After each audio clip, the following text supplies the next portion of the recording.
Hi, it's KCCK's Culture Crawl. I'm Dennis Green, and if you are watching the video or can hear the wind whistling through our microphones, you have surmised that we're doing an on-location Culture Crawl, and not from my basement, which is unique for the past year and a half. I'm actually at the Riverside Theater Festival Stage in City Park with Adam Knight, director of Riverside Theater. Adam, nice to see you in person. Oh my gosh, it's been a minute. Yeah, it's been a little bit of time, although I feel like we've talked quite a bit over the last year and a half because of all the virtual productions that Riverside did, and you kept up a very healthy schedule of programming, all the while when we couldn't be in person together. But now, finally, live theater Live theater's back. in person. Yeah, The way it it's was great. designed to do. And talk about live theater as it has been done for hundreds of years, because we're right here in the festival stage, which is modeled after the great stages of Shakespeare times. Shakespeare's Globe, and built in a time of plagues, and here we are, 400 years later, dealing with some of the same things. But it's great. We're really excited to be back doing live theater again. Like everyone, we've been mourning the loss of gathering, but understanding the need for it. And the fact that we've got this great outdoor space, which is really a gem of Iowa City, and that this is the place where live theaters are turning for Riverside, just means so much. It's a great way to gather. It's a great way to gather safely in this moment where I think some people are transitioning back into doing live activities. So we feel really great about this being the way that we're reintroducing theater to our community. And since Riverside has been, since giving up your Gilbert Street space, you've been, kind of an itinerant theater troupe. Now you're home. You're Now home we're back home. in your festival stage. And Free Shakespeare, it's been free for the last 3 seasons now. So this is our third actual year of producing theater that's free for all. The mission of this festival is that Shakespeare is for everyone. And when I first got to Riverside, I didn't quite understand how Free Shakespeare fit into the programming. And after spending time with Henry IV Part 1 in 2019, I got it. Just the positive energy that flows through these columns. Hearing this text that's 400 years old, that's suddenly relevant to the now. It's inspiring. It's this wonderful positiveness, and it's this belief that theater is for everyone. I'm so glad that this is what we're returning with. Winter's Tale was supposed to happen last year. It was one of the first things that got canceled. We kept crossing our fingers, maybe in August, maybe in September. And even this year, even April, May, we were still watching the news. We've got professional actors, and so looking at what the Actors Union was requiring us to do in those hurdles, the stars finally aligned. Not only are we doing Winter's Tale, but we're also doing a second Shakespeare show.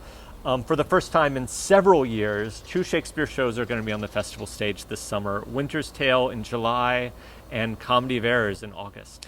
Angie Tombson from Theater Cedar Rapids, she's directed just about every company up and down the corridor, will be directing Comedy of Errors. And you're directing Winter's Tale, so you're spending a lot of time here with the bug spray and the birds. The bugs haven't been too bad this year. I'm just going to say I've not put on bug spray once.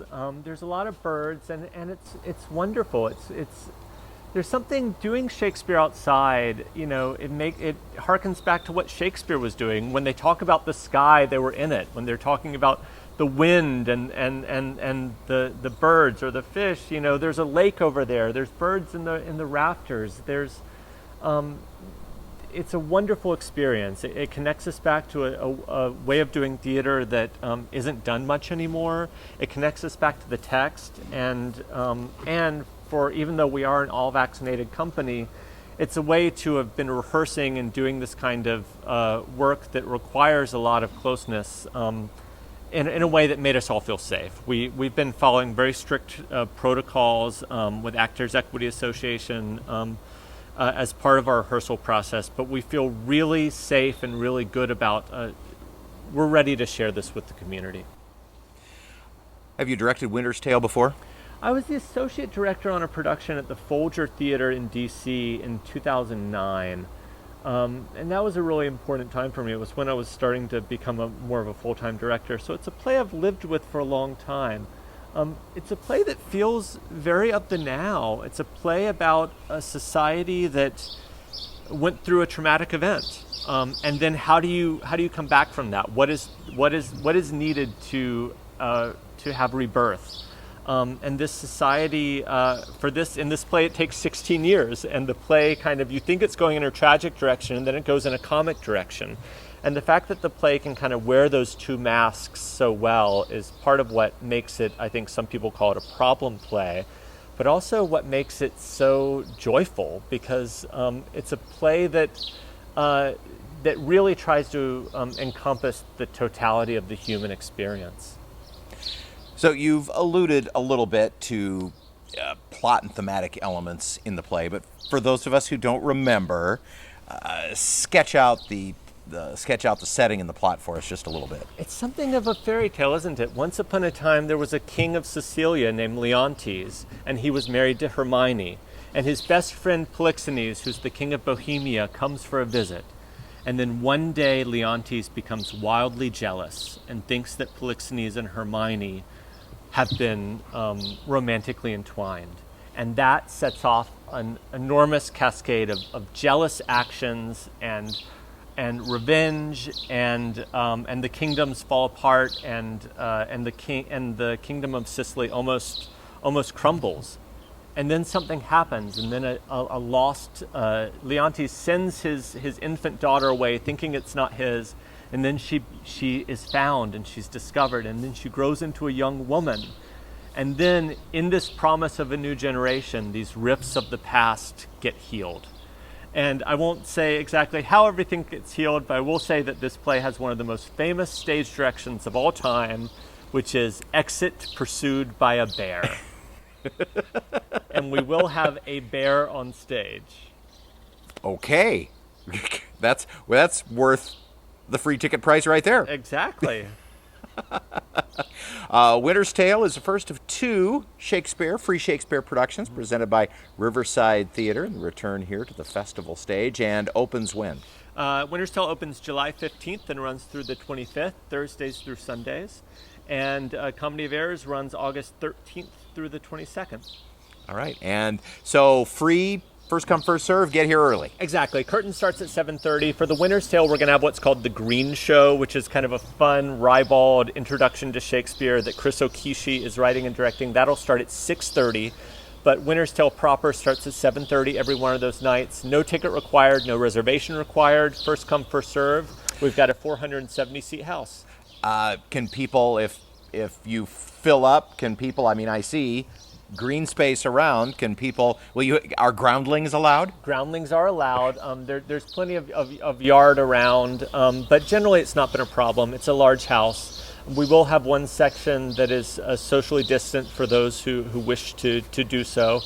And we're excited about gathering again. It's a Winter's Tale, opening the first of two Riverside Theater productions here at the festival stage. Thanks for hosting us here on location. This is great. Wonderful to have you here. And we're looking at weather is looking good for these next few weeks, so we're excited. If you like more information, you can visit the Riverside Theater website or go on Facebook. And again, your website is www.riversidetheater.org, and it's theater with an R-E. Adam Knight from Riverside Theater. Thanks for being with us today. Great to see you again, Dennis. Thank you. You can hear the Culture Crawl live on the radio most weekdays at 10:20, or download the podcast, watch or listen on your own schedule at kcck.org/culture, or however you get your podcasts. I'm Dennis Green, and I'll talk to you later.